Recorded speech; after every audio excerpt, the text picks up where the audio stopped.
In 2025, the Punjab Safe Cities Authority announces a range of promising job opportunities, including positions like Assistant Executive Officer Networks, Deputy Executive Officer, and more.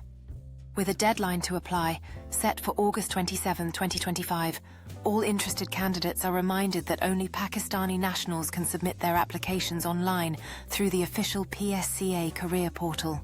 To apply for these exciting positions, applicants must visit the PSCA official career portal, where they can easily submit their applications before the deadline.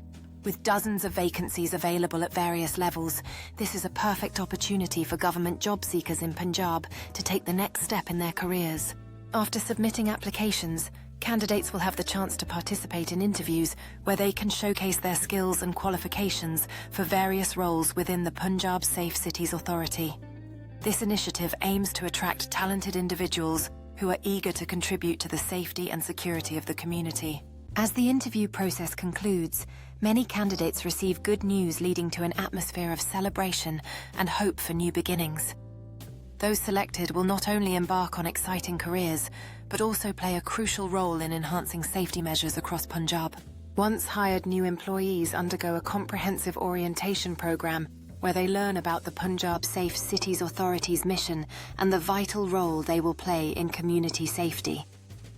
This foundational training equips them with the knowledge needed to succeed in their new positions.